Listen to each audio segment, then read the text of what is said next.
Good morning. Good morning. Thank you for having me. I'm so grateful to be here today.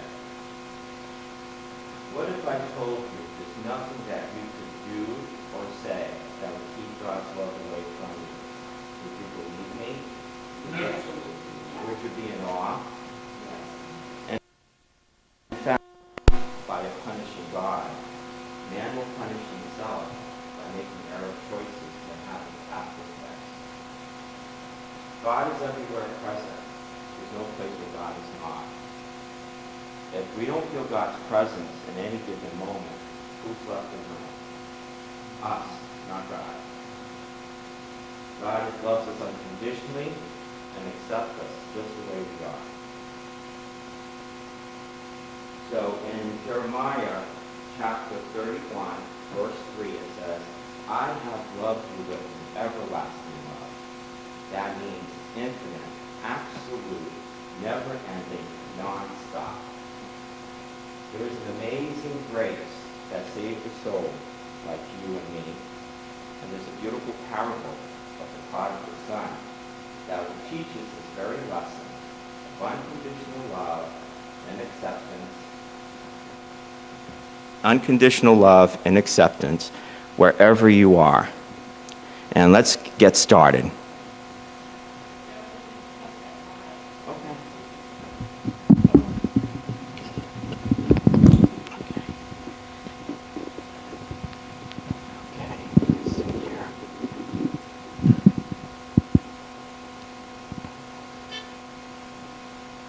So what is a parable?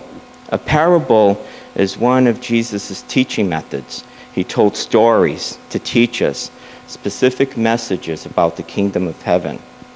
And what is the kingdom of heaven? The kingdom of heaven is within us. And the kingdom of heaven is divine ideas expressing harmoniously in our lives. In today's talk, I'm going to divide it into 3 sections. We'll first do what the literal story is, and then we'll do the symbolical of the story, the Bible's metaphysical interpretation, and then what does it mean for us? What can we learn about the parable of the prodigal son? So the parable of the prodigal son is about a story of a father who had a younger son and an older son. And the younger son turns to his father one day and asks for his share of the inheritance. And the father, mind you, one gives their inheritance once they transition passed on. In this case, the father decided to give his inheritance while he was still living. And the younger son left a few days later to a faraway country.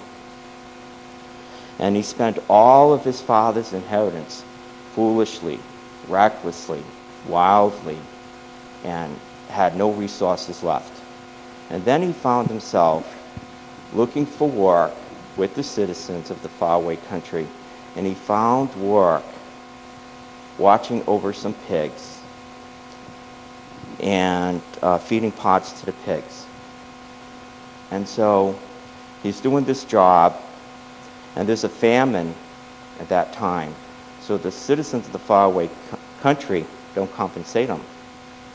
And he's still left without any resources or means to support himself. And he finds himself eating the pods he feeds the pigs.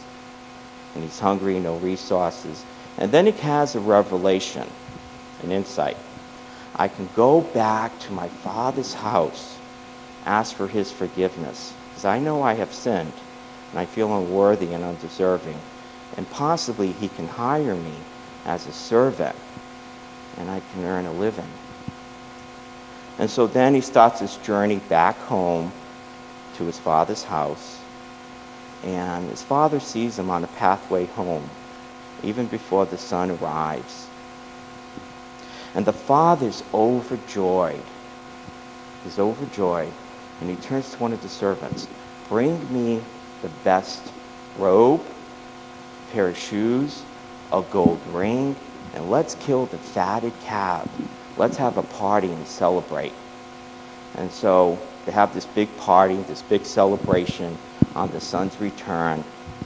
And then the older son hears some noise, and he's wondering where all the noise is coming from. And he asks one of the servants, "What's all that noise that I hear?" And the servant tells the older son, "Your father has thrown a party. Your younger brother has returned home, and he's overjoyed." And the older son feels it's foolish. How ridiculous. He was disobedient. He's gone away. And so then the father comes out of the party and confronts his older son. And they have a confrontation. The older son turns to his father and says, "How can you throw a party for my younger brother? He was disobedient. And you throw a big party? I have been an obedient child, and you've never even killed a young goat for me and my friends." And the father turns to his older son and says, "Son, this younger brother of yours was lost, but now he's found. And all that I have is yours." So what is this parable of the prodigal son trying to tell us? Well, we know in Unity we do metaphysical Bible interpretation. And places of location and characters represent different phases of our unfoldment. And we know that animals, fish, birds, animated objects represent divine ideas and thoughts. So we're going to take the parable piece by piece, and we're going to see what it's trying to tell us, what the message is. One moment.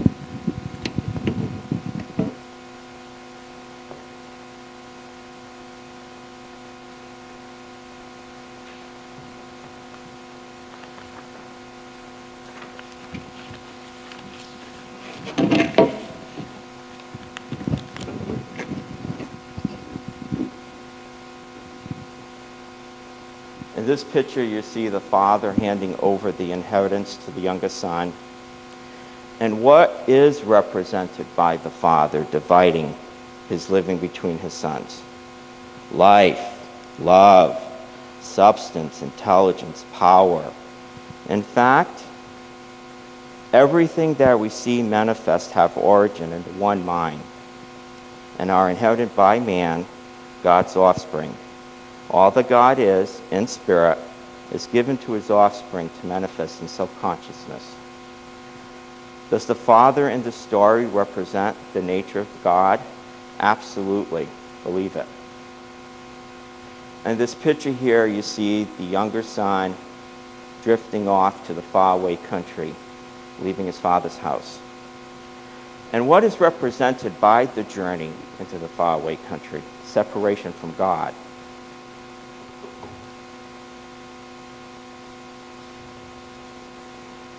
Separation of man and consciousness from his source, divine mind. Such a separation takes place when man exercises any function of being without considering his relationship it bears to God, divine mind.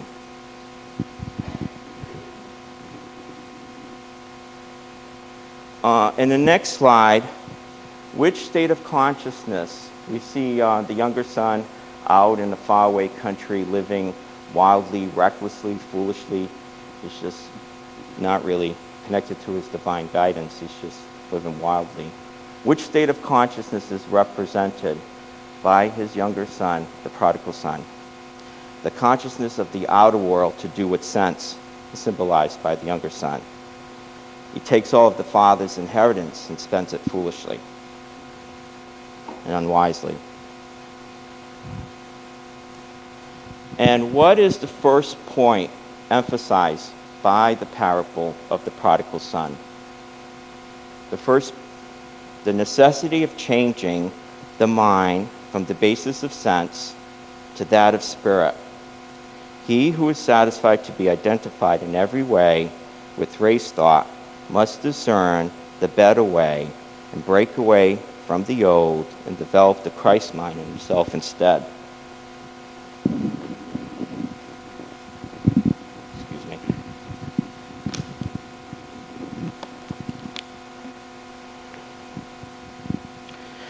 In Romans 12:2, it says, "Do not be conformed to this world, but be transformed by the renewing of your minds, so that you may discern God what is good, acceptable, and perfect." Well, change your thinking, change your life. Seek a higher consciousness, a state of peacefulness and harmony. Thoughts become things, so we must raise our consciousness to a higher level.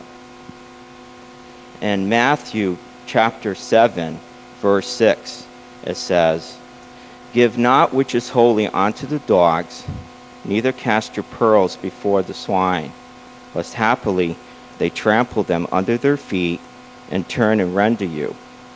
The pigs may represent our lower nature, being in a pig pen and not thinking in a high level that we should.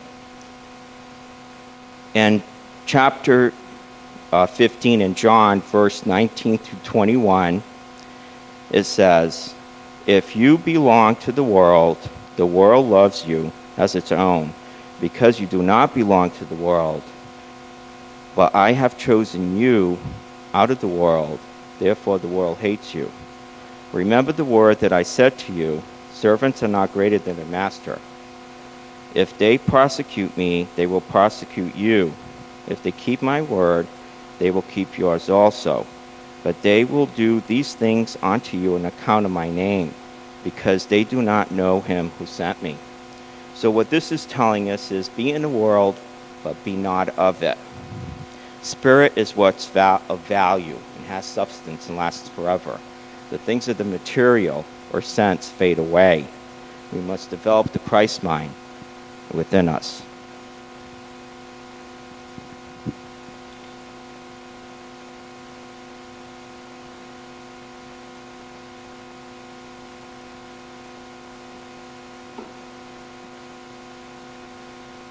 Okay, and the next slide, we see the younger son eating the pods to the pigs. He's doing his job, watching over the pigs, and then he's journeying back home to his father's house. So what is represented by the hunger of the prodigal son and his inability to be satisfied with things of sense? This is best discerned or explained by one of Jesus' sayings. Jesus said, "You could not be fed by bread alone, but every word that comes out of the mouth of God. You must be fed by spiritual substance and spiritual life." When the soul finds that things of sense do not nourish it, do not satisfy, what resource has it? It raises to spiritual consciousness, and meekness and obedience and humbleness returns to the Father's house. And the Father embraces the Son with compassion and love, clothes them with a robe of righteousness, with endless power and spiritual understanding. In this slide here, you see the father's happy. He sees the son is returning back home, on the pathway home. And what is meant by the words of the father? This, "My son was dead and is alive again." One who's dead, one who's in bondage to sense, is dead to any spiritual truths of life, lost underneath the thick blanket of sense that envelops their thoughts. In this picture, we see the father and the son reunite. The father forgives the son. He will love and compassion. He dismisses the idea of him having to be hired as a servant. And he's welcomed back home. Gives his son a royal welcome back home. In the next slide, you see the father and the younger son meeting the servant, bringing the robe, the shoes, and the gold ring. And what does the robe, the ring, the shoes, and killing the fatted calf represent? The robe represents a new consciousness. The ring represents divine love. It represents also divine authority. Shoes represents the clothing with understanding of right relationship, of substance and mind. And killing the fatted calf represents the rich life of a natural man. And all these things represent the hierarchy and joy in heaven of the redeemed soul. What does the two sons represent? Dual consciousness. The younger son represents the outer soul consciousness to do its sense. He gives into his foolish, unwise appetites and desires. The older son represents the inner soul consciousness to do with spirit. He's wise, religious, moral. And this here on the next slide, you see the older son asking the servant, what's the noise, what's going on? And he's a little upset when he hears that the father's throwing a party for his younger brother. And then the father comes out, he meets his older son, and the older son confronts his father, thinking that what he's done is foolish. His younger brother has been disobedient. He's thrown a big, huge party. And he also tells his father, you never even killed a young goat for me and my friends, and I've been obedient. And the father turns to his older son, and he says,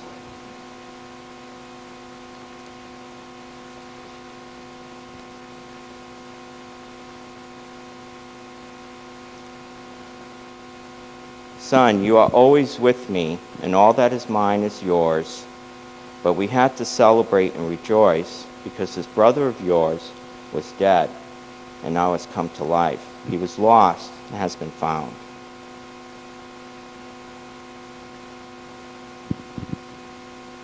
And then they have a big old party and celebration. They're cooking the fatted calf, they're dancing, have music, fellowship. It's a good old time. Let's party and celebrate. How can each of us relate to this parable? I invite you to reflect on this question. And I like to do an affirmation. Today, I'm going to read it once and then we'll affirm it together. Today, I celebrate my divine inheritance of unconditional love with my brothers and sisters everywhere. I give thanks for knowing total acceptance just as I am. Let's affirm that together. Today I celebrate my divine inheritance of unconditional love with my brothers and sisters everywhere. I give thanks for knowing my total acceptance just as I am. And let's affirm that with gusto. Today I celebrate my divine inheritance of unconditional love with my brothers and sisters everywhere. I give thanks for knowing total acceptance just as I am. And what are the aha moments? What's reassuring about the parable? What's reassuring about the parable is that God loves us unconditionally and compassionately. And if we made a mistake, we can always start again and try anew. God is available to us 24/7. That's 24 hours a day, 7 days a week, 365 days a year. And God is always available when we need Him. And if we don't feel God's presence, God hasn't left the room, we have. So we just need to reconnect and realign with our source. What can we learn from this parable? Things of spirit is what matters. Things of spirit have substance, last, and are eternal. The things of the material and sense fade away and don't last. What is the wisdom for us? The wisdom for us is learning what we learned here today in lives and follow Spirit's lead and not ego's foolish whims. God loves us unconditionally, and it's an everlasting love. And we are sons and daughters of God. We are a child of God. Namaste, and God bless you.